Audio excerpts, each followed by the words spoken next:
I'm Perry Cohen, and I'm an out boss.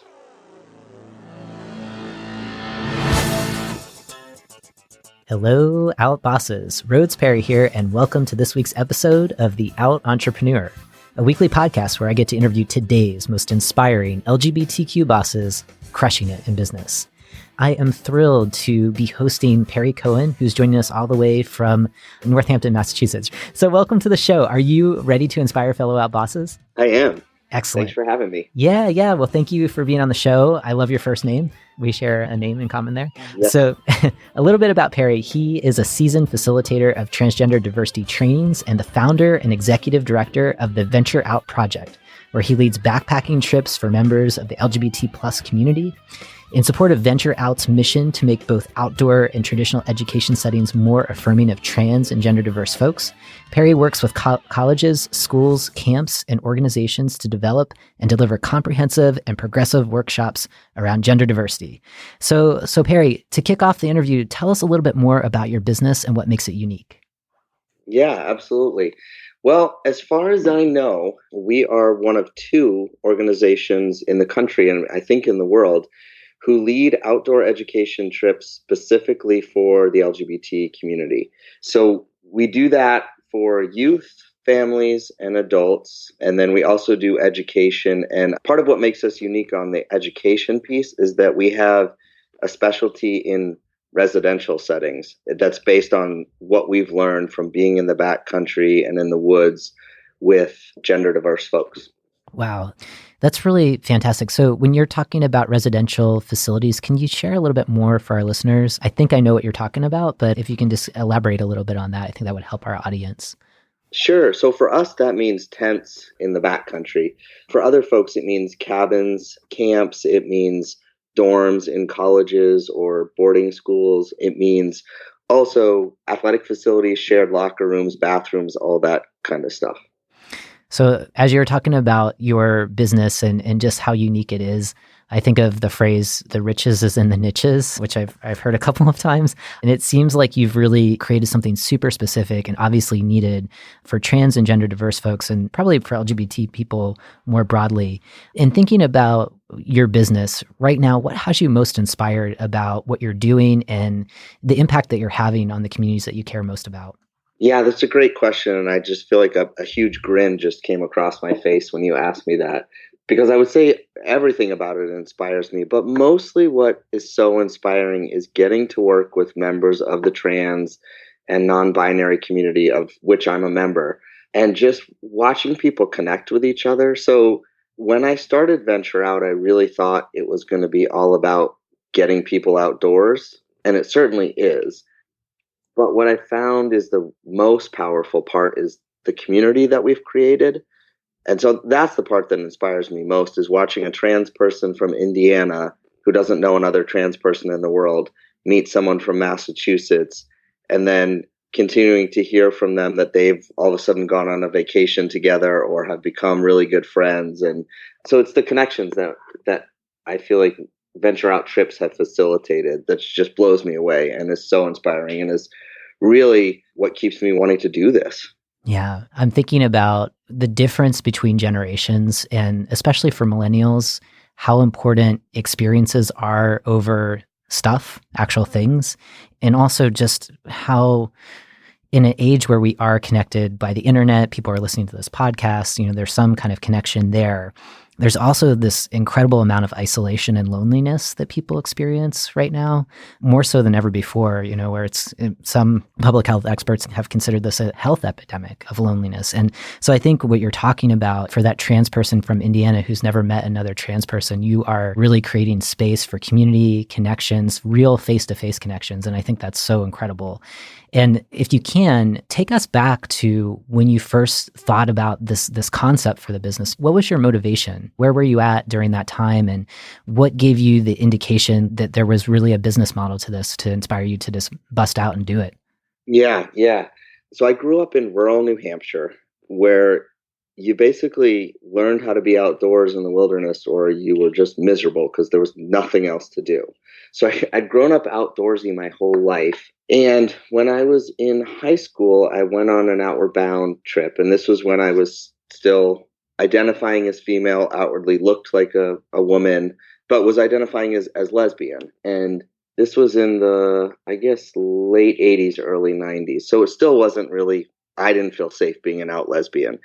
And so I went on this month-long outward bound trip, ready to make my best friends and have this life-changing experience.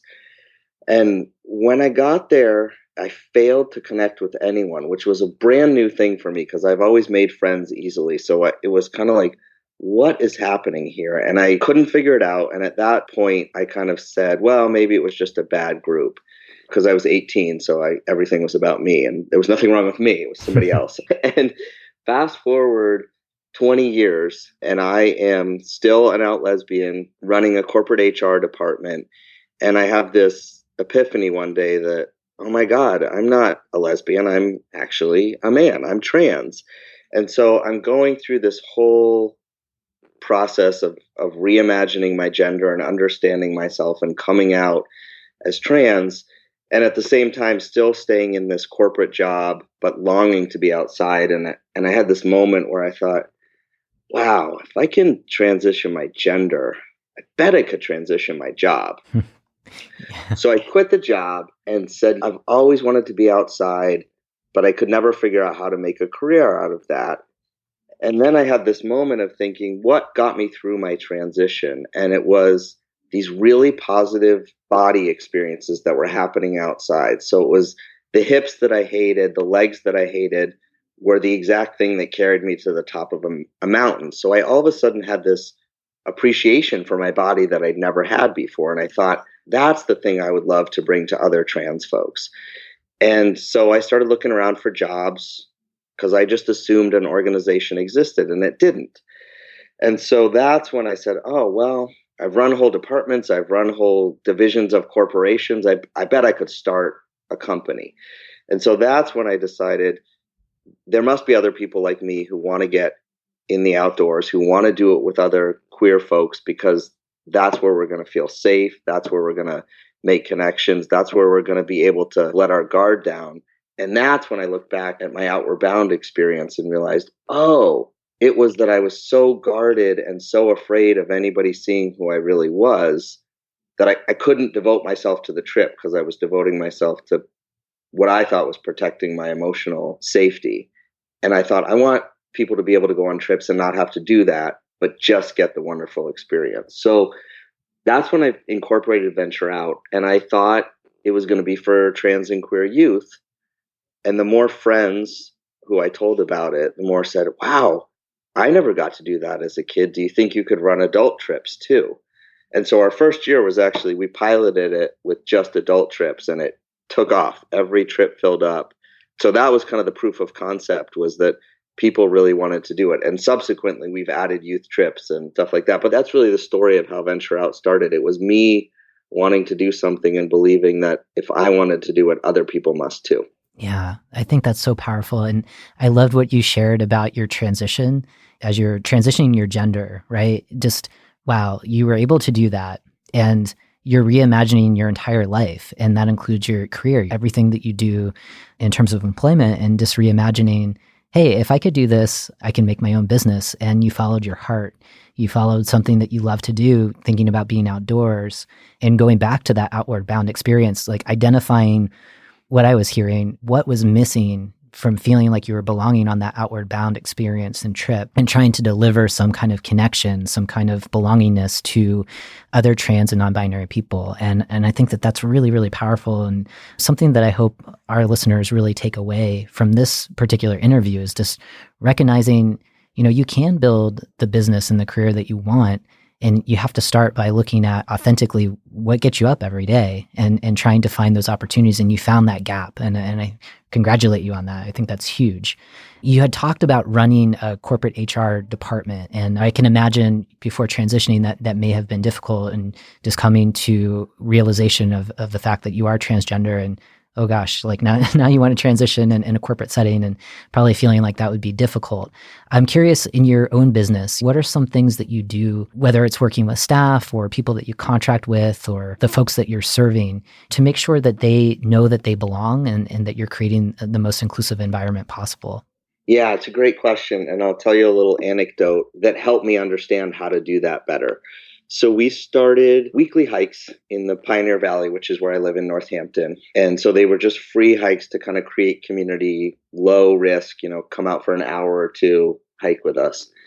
And this one guy had been coming for about 6 weeks, and he sat me down and was asking me all these questions about why I started Venture Out and what this meant to me. And I was telling him, and he said, okay, but I still don't understand why you want to do this for the LGBT community. I mean, you keep referring to your partner, and I've heard you say she with her. So you're not gay. So why this community? And I was like, oh my gosh, I've never come out. I just assumed everyone knew I was trans. And so that was kind of a taken for granted assumption. And I realized that in order to make people feel more comfortable, I had to be really out and really overt about it. And so since that moment where I certainly came out to him, I always start off every introduction with, I'm Perry, my pronouns are he and him, and I'm trans. I really tried to make it more explicit in my bio on the website. We've started making our language on our website more explicit when we recruit. We recruit at trans and LGBT conferences.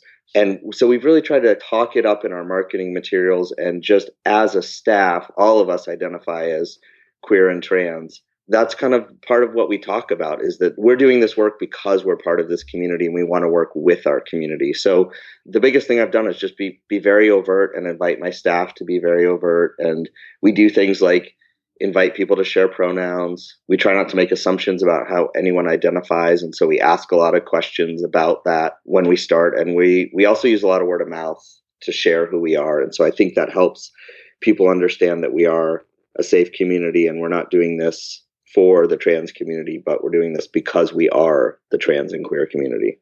Yeah. Or part of it. Yeah, and thank you for sharing that. I think that you did a great job of not only thinking about the marketing materials that you have available online, and for anyone who might be interested in participating in your hikes, you're also putting lip service into action, right? By just little things that you do every day, whether that's encouraging people to introduce themselves by sharing their pronouns and sharing what brings them to the rainbow family. You really touched on the art of coming out and that it is an ongoing process. And sometimes we take for granted that we came out what we think is a million times in the past. And so we're implicitly out. And yet sometimes it takes being publicly out to really create those safer spaces, or spaces that feel really welcome other folks in the rainbow family. And so thank you for sharing that story. I think it's really helpful for some of our listeners. I want to take it a little bit further and talk about your identity and how it shows up in your business, and talking about some of the challenges and obviously some of the superpowers that come along with being a part of the rainbow family in business. And I want to start with thinking about one of your hardest moments of being out as a trans guy in the business world, doing what you do. Obviously, you're serving LGBT people and you're interfacing with folks who aren't LGBT. So I'm wondering if there's something that comes to mind where being out was difficult and you may have been concerned that you may have lost a revenue source or maybe a contractor or something like that. Is there something that comes to mind? And if so, how did you work around it? It's an interesting question, and it honestly has not come up with Venture Out, because the only people who are contacting us are looking for something that's LGBT focused, whether it's on the consulting and education side of our work or whether it's on a trip. I think the greatest challenges we've had have been with cisgender and straight parents who are trying to find an opportunity for their child, but also not sure that their child really, in their mind, I say in quotes, is really trans or is really queer. And so I think more what we wind up doing is being a sounding board for parents and talking to them about, your child doesn't have to make a decision that is fixed and finite. This may be something that they're exploring for now. It may be who they actually are. But like with all kinds of our identity, things ebb and flow and fluctuate and change. And so I think that's more where we've come across it. We just recently actually had someone sign up for a full moon snowshoe hike, not realizing that we were a queer organization. And then when they found out, because we wrote to them and shared that with them, they said, please never contact us again and take us off your mailing list. And so to me, that's kind of like, okay, great. Actually, I'm glad you opted out, because none of us want to deal with each other if that's going to be your attitude towards us. When thinking about the parents that you're talking about, how do you navigate around that? For parents that are skeptical, they may think, my kid isn't really trans or my kid isn't really gay. How do you interface with those parents? Yeah, I found that the most powerful thing I can do is actually tell them my story Hmm. and talk about what it was like when my family affirmed me and what it was like before they understood and when they couldn't affirm me, and talk about what that meant for my happiness and my health and how important it was. And I also try to really not be pushy, but try to understand that this may be very new for them. I'm a parent myself, so I totally understand how we have these preconceived notions of who our children are, and then they very quickly disavow us of those. But I think that's all I can do is tell them my story, tell them that we'll take good care of their child and not force anything on them. But I also feel like if they're calling us and they're investigating venture out for their child, they're already at least thinking in the direction of this might be good for my child and this could be helpful for them. So we've got that going in our favor, I think. Yeah, I think what you're talking about, sharing your own personal stories, that's super powerful. And we know one-on-one conversations are the way of having connection and helping people really understand different perspectives, right? Yeah. And one thing I think is the most comforting to the parents when I talk to them is when I tell them that I'm married and I have children and I'm employed, because I think that's a great fear, is that my child is trans or my child is non-binary and they can't be happy. And that may or may not include having a partner and having a family, but I think to a lot of parents, that's their idea of what happiness is. And so when they find out that you can be trans and still do all these things that they thought their child might do, that's really comforting to a lot of them. Yeah. Yeah. I mean, you're providing a great possibility model, right? Of one way to lead a really successful life. And Right. to see that you're happy and you have lots of loved ones around just gives them that confidence that they need to be an affirming parent, right? So that was some of the hard stuff. This show is all about empowerment, right? And that we want to inspire the next generation of LGBT folks to take that entrepreneurial leap. Can you think of some of the superpowers that you have as a business owner, as a leader in business, because of your experiences of being trans and prior to coming out as trans, identifying as a lesbian, right? Like, what are some of those superpowers that you gained in your lived experiences every day that you see as transferable to running your own business? Yeah, I think resilience. I mean, in so many ways, everything that was expected of me in my family and in the way I thought success was going to look, which was to marry a man and have babies and a picket fence and all that stuff, didn't happen in the way that people thought it was supposed to for me. And in fact, in the way that I originally thought it was supposed to. But to discover that even in the face of that kind of challenge and in the face of people telling me that I'm not who I say I am, that I could still do well and be successful and be happy and start a business. I think that's what gave me the strength to say it doesn't matter what people say I am or who they say I am, because I know in my heart who I am, and I know in my heart I can make this business work. And this is what I tell a lot of people, is being trans to me is a huge gift, because it taught me that the expectations that were originally set for me, they've already been deconstructed. So I can do anything I want now, because there are no more preconceived notions of what is success, what is happiness, what is a good job. It's like that all got torn down a few years ago for me. And so now I have kind of this blank slate. And to me, that's been the greatest gift, is to take away all the expectations that I had for myself or that I thought other people had for me. So I certainly would not be who I am or have the strength to build a business and to ride out the challenging times or the ambiguity and the uncertainty of a business without having transitioned and having had to know, I think this is who I am. I don't know what this road is going to look like, but I'm going to try it. So yeah, to me, it's been a gift for sure. Yeah, I love what you're saying. It's almost as if you are the artist of your own life and that you trusted yourself through it all. And I like that you had talked about transitioning and that you were able to dismantle societal expectations of everything and really look inside of your heart and say, this is who I am. This is the life that I want to lead. And I know that that will bring me happiness and success, and you're doing it. So thank you for sharing that. I think that that's really enormously inspirational for other people listening.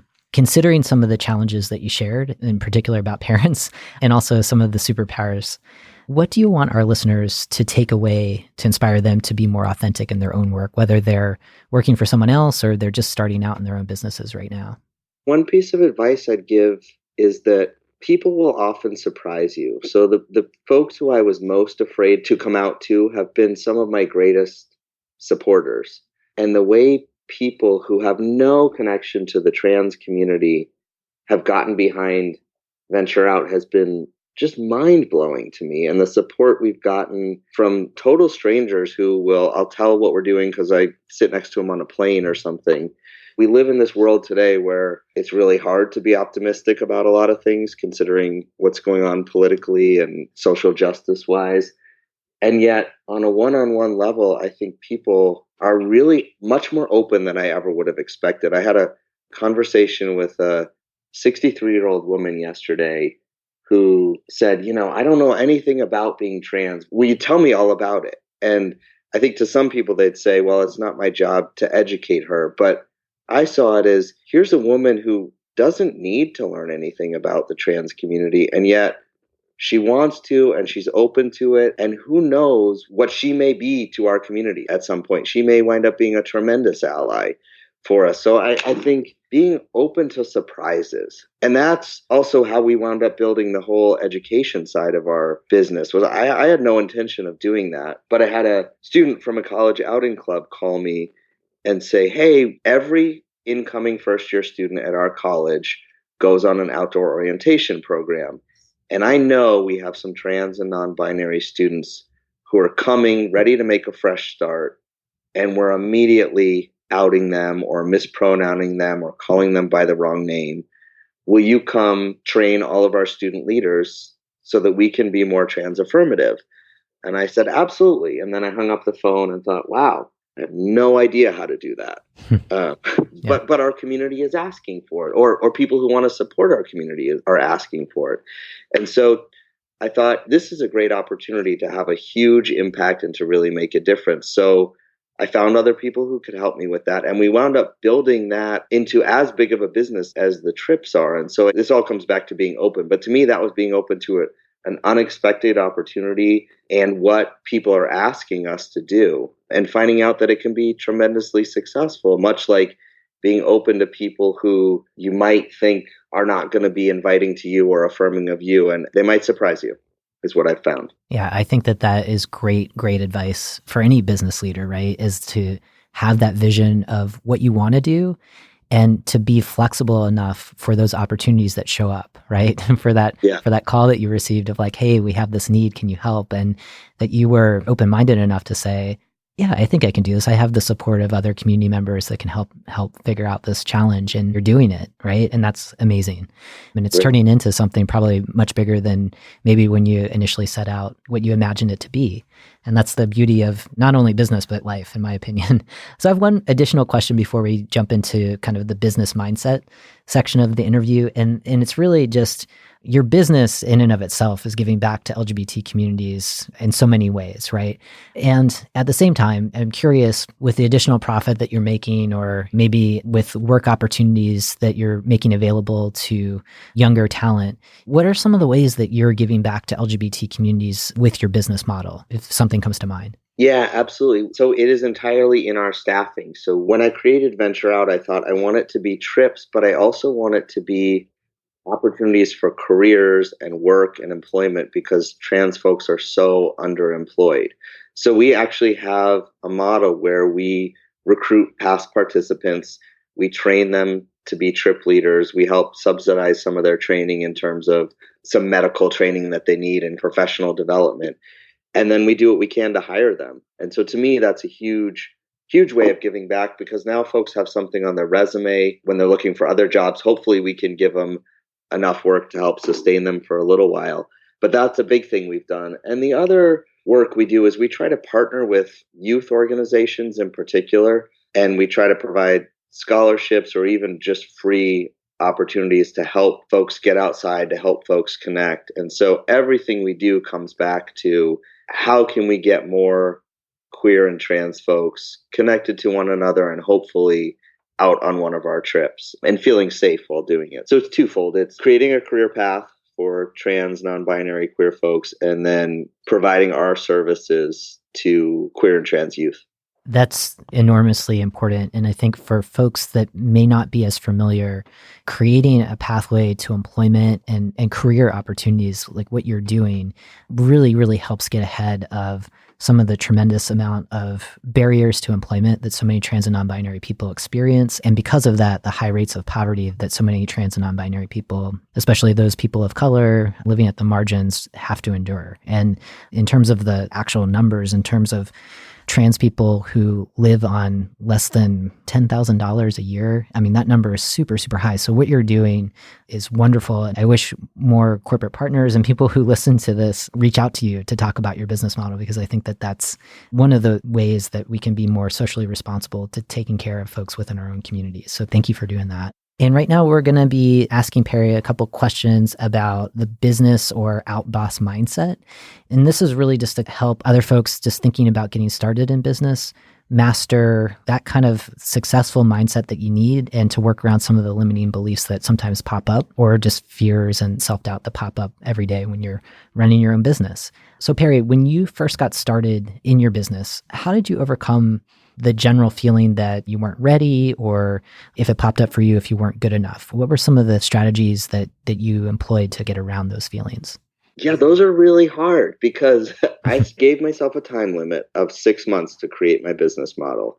And that was in part to get over that idea of I'm not ready. And what I told myself and what I learned previously, because I think I was lucky in that I'd had a lot of jobs before and a lot of jobs in leadership positions too. You're never ready. And it's being able to be comfortable with the ambiguity, I think, of saying, well, I'm going to start this and we'll just make some changes as we go, and being comfortable with knowing this is not going to be perfect. What I kept telling myself was there's nothing out there yet. And the longer you wait, the longer the community waits to have these kind of opportunities. And so I just trusted that I would figure it out as I go along, that great people would want to get involved in helping me out, and they did. And that I had some really wonderful mentors and a network of people who helped encourage me and encourage the idea and support us, that this was the kind of thing that people would get really excited about. And I think that the trans community itself really helped me in that once I started floating the idea, people just jumped on board, and so many people, more people offered help than I could think of ways to enable them to help me. I was fortunate in that I had past successes and that I'd been able to just believe in myself, but it was surrounding myself with people who, when I was feeling doubtful, could tell me that this was a good thing to do. And so I think that was key, was having people who could pick me up when I needed picking up. Yeah, I love that. And you're right. You can research as much as you want. You can think that you're ready. And the reality is, especially for what you're doing, you're in an emerging industry in some ways, right? I mean, you're creating as you go along, and you were smart in surrounding yourself with other people who have either done it or can at least give you that support in the moment when you're feeling all of those feelings that pop up. Sometimes people talk about fraudy feelings, right? And so right now, I can speak for myself that definitely in business, there are times where self-doubt pops up. I'm curious for you, in those moments, maybe when you get a phone call and someone's asking you to do something new that you know you can do, but you've never done before, and you might be feeling self-doubt. What do you do? Like, what are some of your strategies right now as a more seasoned business owner? I ask for help. That has been the best thing I learned, was that good leaders actually ask for help, and good leaders know that they can't and don't have to do everything themselves. So I think the example of when I got invited to do some education, that really played out for me in that I thought, okay, well, I know what it's like to be trans and I can talk about that, but I don't know, I'm not a facilitator. I hadn't been an educator. And so finding people who could help with what I knew my weaknesses were or where I wasn't strong and pulling them in was really, really helpful. But I think the other thing I did that I feel really good about, and this was hard to stay disciplined on, was that I started really small. I mean, the first summer we ran 2 trips and I wanted to run 6 or 8, but I thought, let's learn from each of these and slowly iterate every single trip, because I'd seen so many really well-intentioned startups with really smart, good people fail because they went too fast. And so I tried to really have a lot of discipline not to go too fast. And I think that was helpful. And to just critically evaluate each event after it happened, but also accept that nothing was going to be perfect. Yeah, I think that that's something that pops up for a number of business owners. I know for myself is the having patience and building out something and scaling it responsibly if that's what you want to do over time. And then also the, some people want to go right out of the gate and build something enormous. And in terms of mindset, I mean, do you think that the idea of staying small or having a lifestyle business versus building out something, services that can become productized and things like that, do you think that that's also a mindset thing where limiting beliefs can get in the way of thinking that you have to create a small business or a certain size business, right? That's not necessarily huge. I don't know if I made that clear, but I'm wondering if there's something that comes to mind from that question. Well, yeah. So I grew up in a family business, and the motto there was kind of grow or die.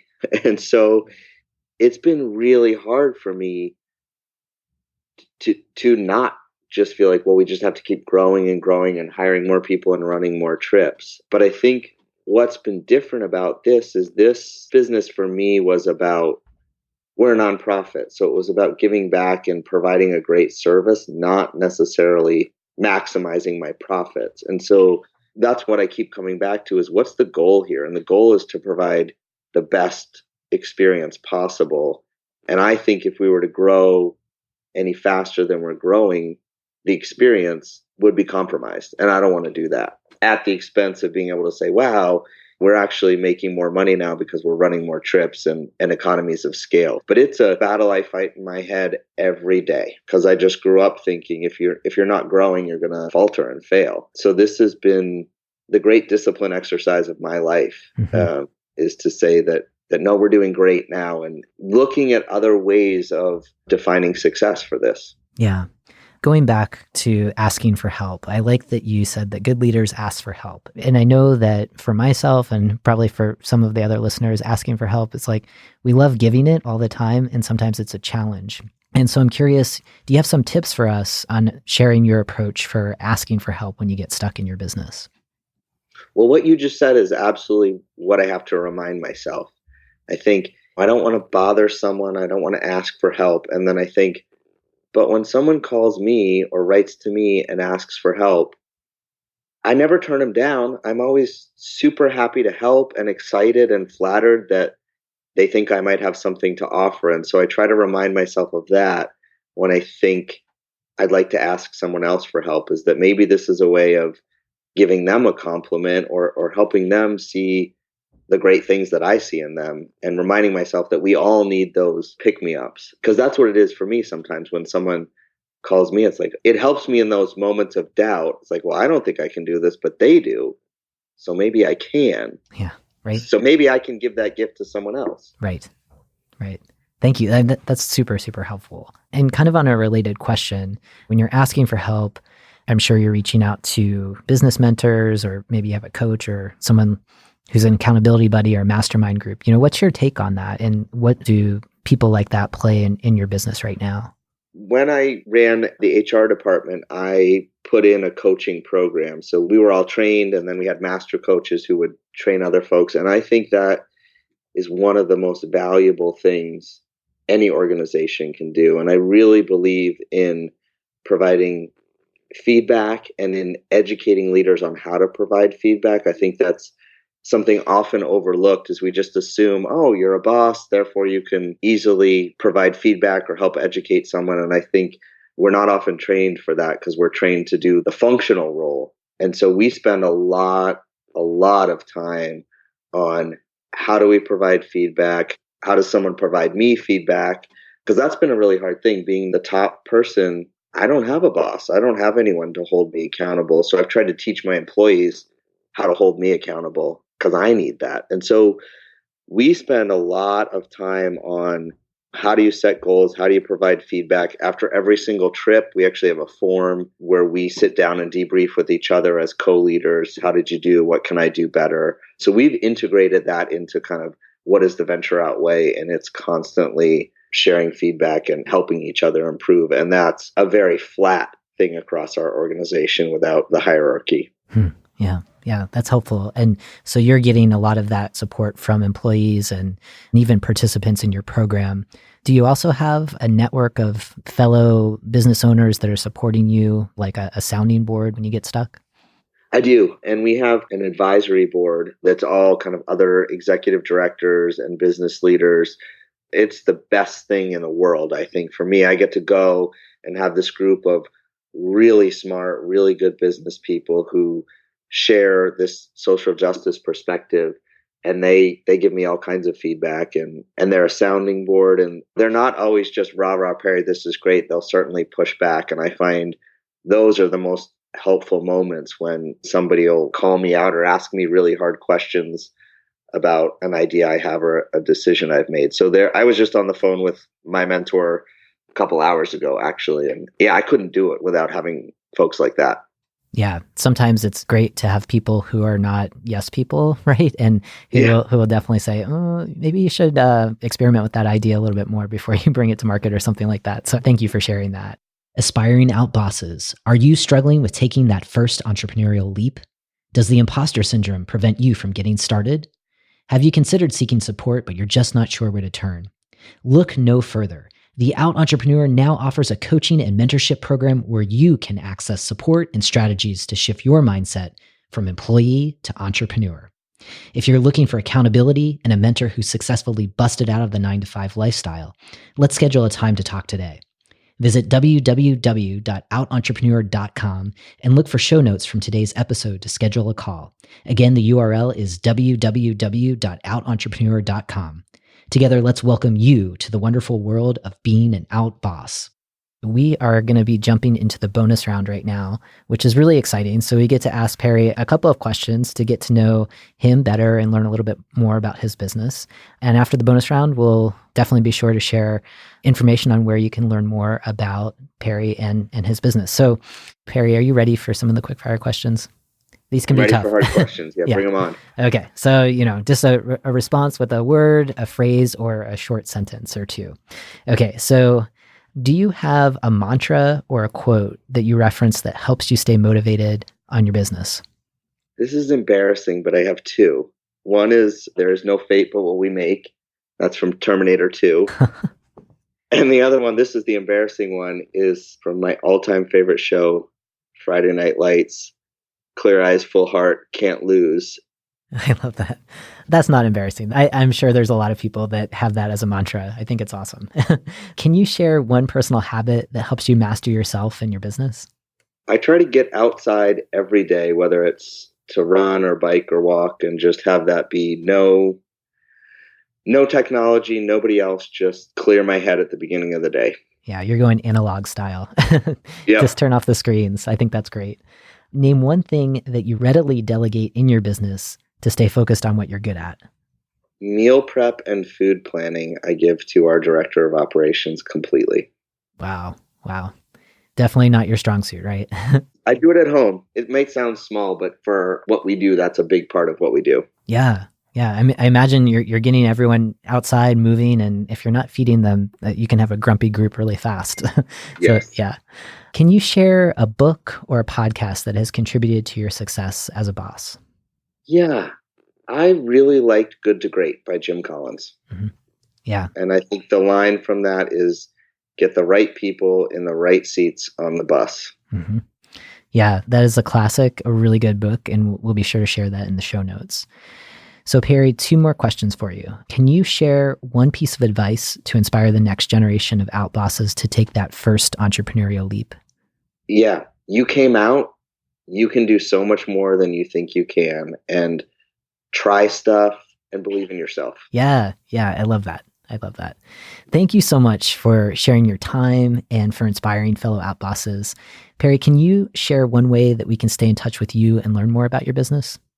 Yeah, we would love to have folks follow us on Facebook, Instagram, and check out our website, which is ventureoutproject.com.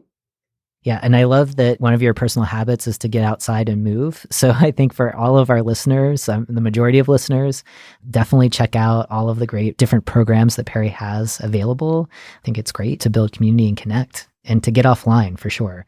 So thanks again. And for Outbosses, thank you so much for tuning into this week's episode. It is always my privilege to connect with you and so many inspiring outbosses like Perry. So for details from today's conversation, please check out the show notes at www.outentrepreneur.com. As a next step, subscribe to the podcast, consider leaving a rating and review in iTunes, and be sure to share the show with a friend or a loved one. And as always, keep being your authentic selves 100% of the time.